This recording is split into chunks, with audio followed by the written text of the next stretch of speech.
Now there's other interventions such as therapeutic childcare for those kids which also make a big difference.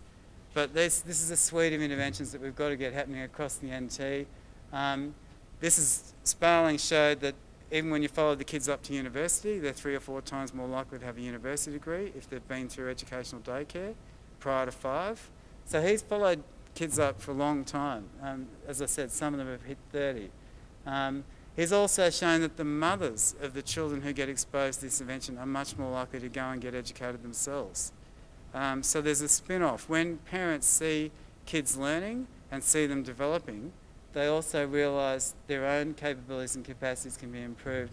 And so there's a spin-off effect there. This, unfortunately, is a sorry state of spending on early childhood. And that graph is across the OECD. Australia's no different.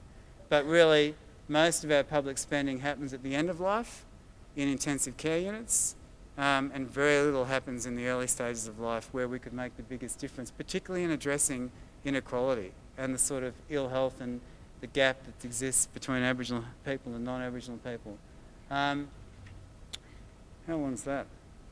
That's about, yeah, it's about enough. I was going to go into alcohol, then I was going to go into petrol sniffing and opal, and I was going to talk about the political economy of food, because I think that's a really big issue in terms of that study that was just done in the top end showed that Aboriginal people in top end communities, 25% of their income was spent on high glucose drinks, 2% on vegetables, 4% on fruit.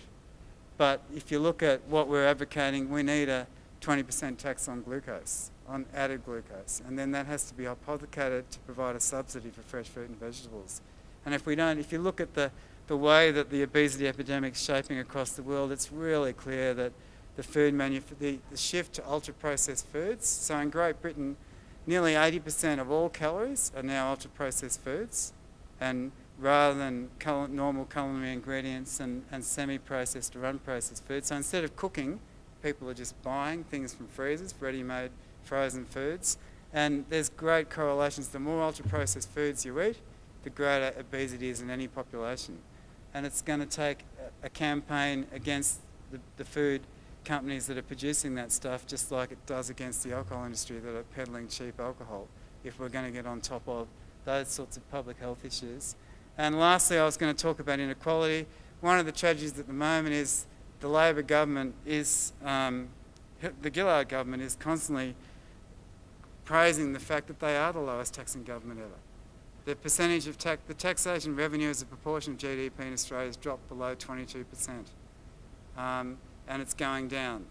And if you compare that to Sweden and Norway, it's 50%. Their taxation revenue as a proportion of GDP is 50%. Australia is now at 22% and dropping, and if the coalition get elected, it's probably going to go down further because they're going to get rid of some of the taxes we have. So if we're going to do the sort of things that are needed to address Aboriginal health, government need revenue.